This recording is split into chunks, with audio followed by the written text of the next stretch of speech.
Mr. King Kong, Alaji Terror. So while you were away, your son did something wrong. Something very wrong. And the mother was there. But what did the mom do?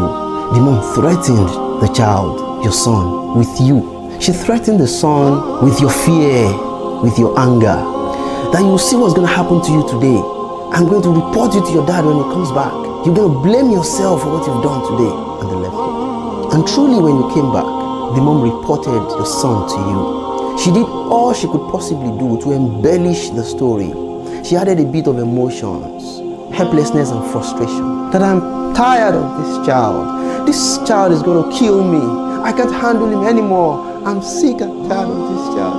I'm so fed up with this child. I can't handle him anymore. Now she has triggered your anger clause. And you needed to prove that you're the man, the King Kong, the lion of the jungle. But because you're the true son of your father, you roared like a lion. You shouted on top of your voice, Ajale Koko, Wambi, come here.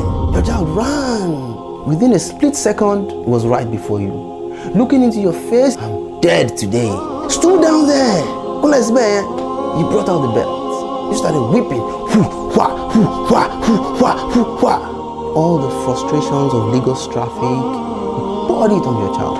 You unleashed terror on your child. Daddy, Alaji, Father, I'm here to tell you that what is setting up, pay attention. So while you were doing that,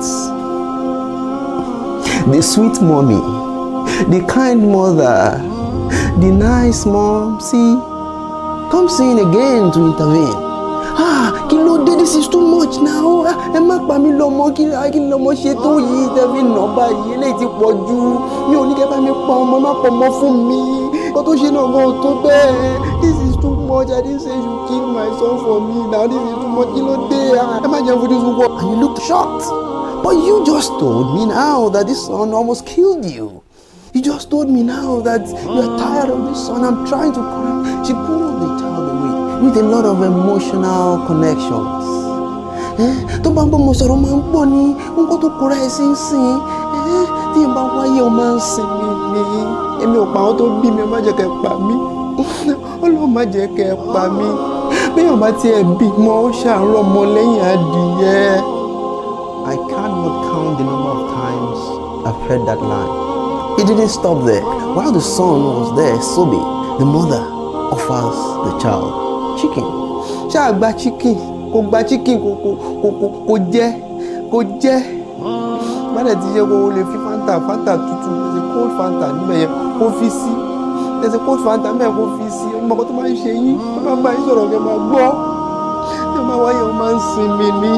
At that point, what's going on in the mind of the child is something like, Daddy, killer, Mommy, chicken. Daddy, killer, Mommy, chicken. Daddy, King Kong, Mommy, Fanta. And this is what goes on in the mind of the child. Because the dad has been portrayed and indeed acted like the killer, like the lion, like the Dracula. But the mom is a soft, emotional, helpless one. And that's why sometimes you hear from kids that when they hear the sound of daddy's car, they scamper, they rush into their rooms and pretend as if they're reading their books. Or whenever daddy doesn't go to work, maybe on the weekend, or whenever he's on leave, and the kids wake up and they get a sense that daddy's not going out today, they ask, Daddy, are you not going out today? That's a very loaded question. Because what they want is, go away, get out. Your presence is making us uncomfortable. So as parents, it's important to understand that fear should have no place in our dealings with our kids. Respect and influence is what is important. We need our kids to respect us and not to fear us. See, fear is a very popular thing in traditional societies where societies engage in intercommunal wars and battles over lands and every other thing. Where the men in society needed an aura of fear to earn some respect in society, and to be considered as strong enough to participate in the wars and battles to defend their lands. So when we rely on fear in our dealings with our kids, the kids are taken very far away from their parents. And I do not mean this in the physical sense. We could be living in the same household, yet we could be very, very far apart. We hide our personal matters, our private affairs. Unfortunately, again, it helps to develop dual personality in the kids.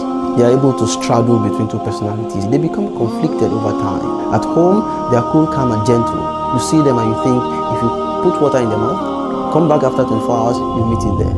But outside of your sight, in school, they are shekmeteris. So this is the tragedy of using fear in our dealings with the kids. With influence and respect, we assure the kids that we are accessible. They are allowed to express their frustrations and disappointment, and even their disagreements with us. We assure them that it's okay to make mistakes. We are there to correct them. All we need from them is to imbibe those corrections. Again, another important thing is to understand the difference between guilt and shame as a tool for correcting our kids, or even humans generally. Guilt is something that evokes a sense of remorse in a person, but shaming an individual with the hope of correcting them is an ineffective tool, because this has to do with the dignity of the person. You're ripping the person's dignity apart, and the ego of the person would naturally set in. Even if the person acknowledges that he or she has done something wrong, they're going to remain stubborn, because this is no longer about the action. It's about the whole essence of their being that they're trying to attack. So that's the natural response to shaming. They won't allow that. So in this fictional story that I've just narrated, I would think that when a father returns like that and he meets an unpalatable report about his child, son, just calm down. Maybe after a couple of hours or even the next day, if the son has his own room, you could go into the child's room and have a conversation with the child. That this is the report I got from your mom. Can you please tell me why this happened? Why did you do this? How did it happen? In most cases, the child would struggle and fumble helplessly to even offer an explanation. You express your disappointment as a father, but it is also important to let the child understand that life is about rewards and consequences. That because of what you have done, maybe we already had a plan to go somewhere over the weekend, next week, whenever. But because of what has happened, we'll no longer be going, we'll no longer be buying this, because you have caused this. So the way you'll be highlighting the consequence for these actions is also the way you'll be offering reward when you do something right. The child understands that the plan is changing because I caused it, because of what I have done. So this is what I consider to be the daddy's dilemma, where the society already conditions a typical father to be the aggressive, the fearsome, and the lion of the family, who has to always be tough with the kids. I think it's a setup, because the truth of the matter is that fathers love their kids very much. I even think that fathers love their kids more. But sometimes there could just be a problem with their approach. And unfortunately, fathers get misunderstood in all of this. And that's why I think that fathers need to pay attention to the daddy's dilemma and have a rethink about their approach, so that we could form a more robust relationship with the kids, particularly the sons. Thank you very much.